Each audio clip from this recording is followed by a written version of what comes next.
நம்ம வந்து இப்போ வந்து சிக்கன் ஃப்ரை பண்ண போகிறோம். இதுக்கு வந்து சிக்கன் வந்து போன்லெஸ் சிக்கன் எடுத்துக்கோங்க. அதில் வந்து மஞ்சத்தூள் போட்டிருக்கேன், ஒரு 1/4 ஸ்பூன் மஞ்சத்தூள் போட்டிருக்கேன். அதுக்கடுத்து வெறும் மிளகாத்தூள் ஒரு இவ்வளோ போடுங்க, காரத்துக்கு ஏற்ற மாதிரி போடுங்க.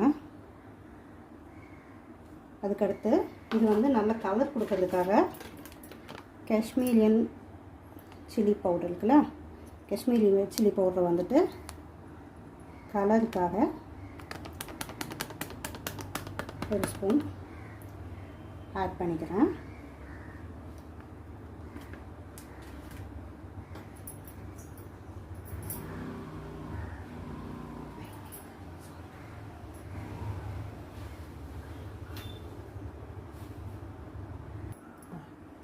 இப்போ அதுக்கு தேவையான உப்பு,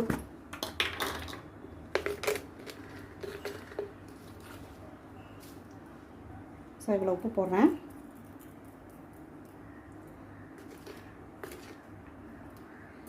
அதுக்கடுத்து வெறும் எக் ஒயிட் தனியாக பிரித்து எடுத்துருக்கேன், அதை இதெல்லாம் ஊற்றிக்கிறேன். ஸோ இது எல்லாத்தையும் மிக்ஸ் பண்ணி ஃப்ரீசரில் ஒரு 1/2 அன் ஹவர் வச்சுருந்துட்டு நமக்கு தேவைப்படும் போது அதை எடுத்து தோசைக்கல்லை வச்சு அதில் எண்ணெய் ஊற்றி இதை நல்லா ஃப்ரை பண்ணி திருப்பி எடுத்திங்கன்னா சூப்பராக ஃப்ரை பண்ணி எடுத்து செம்ம டேஸ்ட்டாக இருக்கும். சிக்கன் ஃப்ரை சாப்பிட்டு பாருங்கள். ஃபஸ்ட்டு இதை இப்படி பிணைஞ்சு வச்சுக்கலாம், பிணைஞ்சு ஃப்ரிட்ஜில் வச்சிடலாம். நீங்கள் வந்து மிளகாத்தூள் தேவைப்படுறதுனாலும் ஆட் பண்ணிக்கோங்க, உங்களுக்கு உப்பு கம்மியாக இருக்கிற மாதிரி ஃபீல் பண்ணாலும் ஆட் பண்ணிக்கோங்க. ஸோ இது வந்து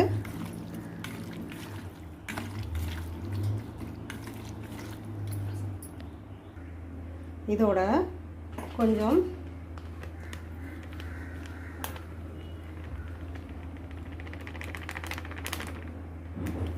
கார்ன்ஃப்ளவர் மாவையும்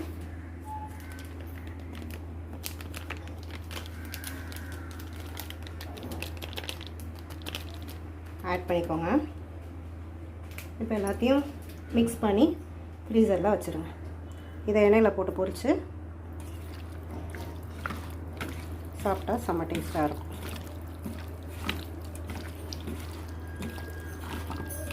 பொரிச்சிட்டு நான் காட்டுறேன், பொரிக்கும் போது காட்டுறேன்.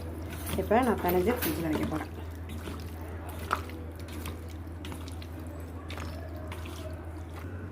இதோட கொஞ்சம் கடலை மாவு ஆட் பண்ணியிருக்கேன், ஒரு 1/2 டீஸ்பூன் ஆட் பண்ணியிருக்கேன்.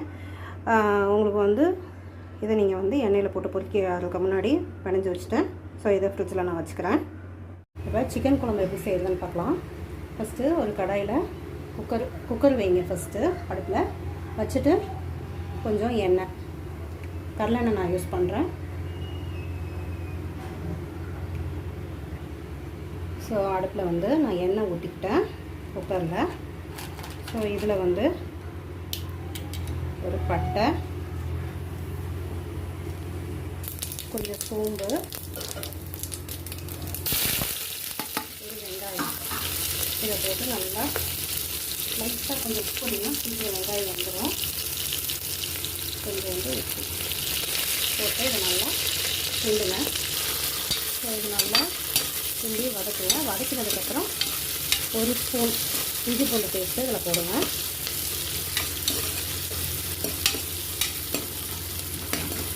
நல்லா வதங்கி வரட்டும்.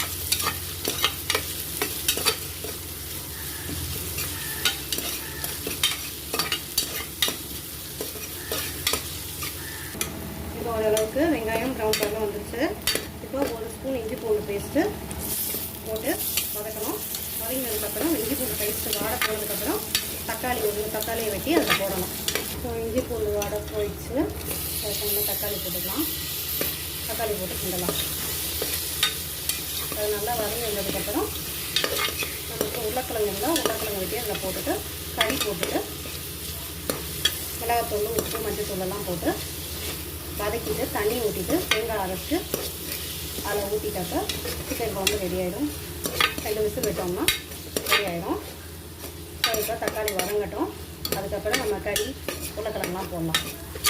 இப்போ தக்காளி வதங்கினோன்னே சிக்கன் பீசஸ் கொஞ்சமும் ஈரெல்லாம் இருந்தாலும் நீங்கள் குழம்புல போட்டுக்கலாம். ஸோ அதையும் உருளைக்கிழங்கையும் போட்டுட்டு இப்போ குழம்பு தூள் நாங்கள் ரெடி பண்ணியிருக்க தூளாக தான் போட போகிறோம். வீட்டில் ரெடி பண்ண குழம்பு தூள் போட போகிறோம். கொஞ்சம் மஞ்சள் உப்பு இதை போட்டு நல்லா வதக்க போகிறோம்.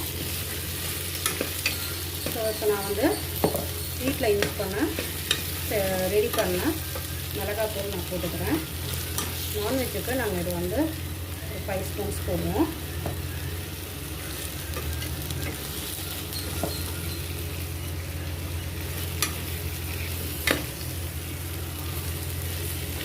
இதில் கொஞ்சம் மஞ்சள்தூள் போட்டுக்கிறேன்.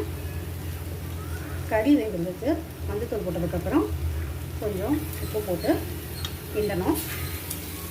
கிண்டிட்டு அடி பிடிச்சிடாமல் இருக்கிறதுக்கு கொஞ்சம் தண்ணி ஊற்றி கிண்டணும்.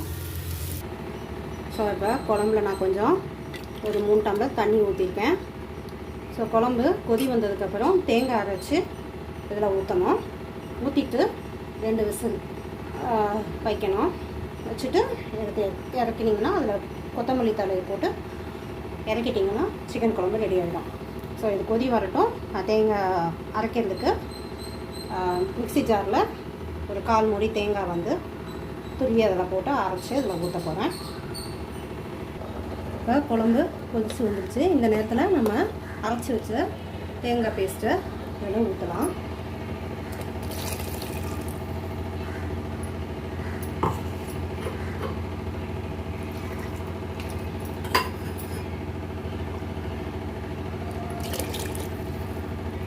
ஸோ இப்போ ஊற்றியாச்சு. இப்போ தேவைக்கான குழம்புக்கு தேவையான உப்பு பத்தலைன்னா போட்டுக்கோங்க.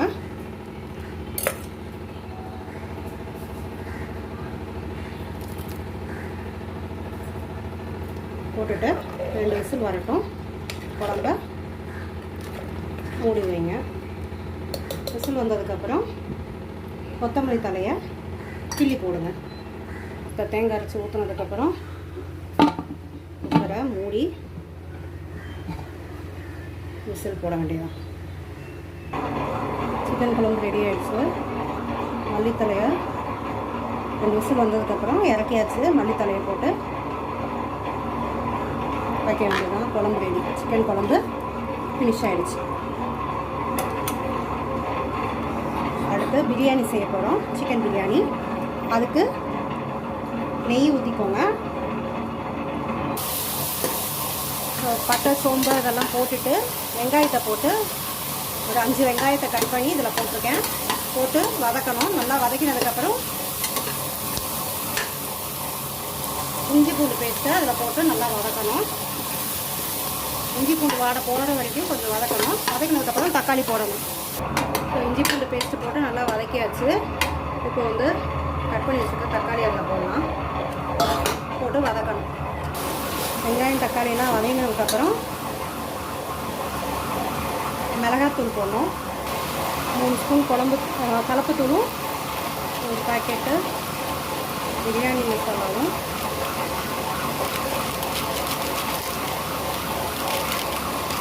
ஆட் பண்ணிக்கிறோம். இதுக்கப்புறம்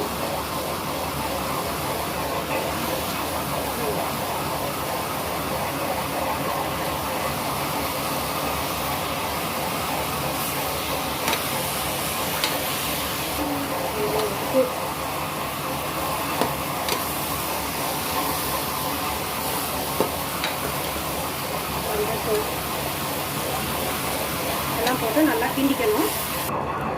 நல்லா மசாலாவை வந்து வச்சு நல்லா சிக்கனோடு சேர்த்து நல்லா கிண்டணும். கிண்டிட்டு நான் வந்து புதினாவை வந்து அப்படியே போடாமல் ஒரு ஜாரில் அரைச்சி வச்சுருக்கேன். அது வந்து அரைச்சி வச்சுருக்கேன். அதை நான் வச்சு அதில் போடுறேன். இப்போ அரைச்சி வச்ச புதினா பேஸ்ட்டையும் கொஞ்சம் தயிரையும் ஆட் பண்ணியிருக்கேன். ஸோ இது கொதிச்சு வரட்டும். ஸோ கறி நல்லா கொதிச்சிருச்சு. இந்த ஸ்டேஜில் நம்ம அரிசி போடலாம். நான் 3 அளவுக்கு அரிசி எடுத்திருக்கேன். இதில் இப்போ அரிசியை போட்டு ஒரு நல்லா கிண்டிட்டு தேவையான தண்ணி ஊற்றணும். நான் 3 அளவுக்கு அரிசிக்கு 6 அளவுக்கு தண்ணி ஊற்ற போகிறேன். அதுக்கு பதில் நான் தண்ணியில் வந்து ஊற்றாமல் தேங்காய் பால் எடுத்து வச்சுருக்கேன். தேங்காய் பால் எடுத்து ஊற்ற போகிறேன்.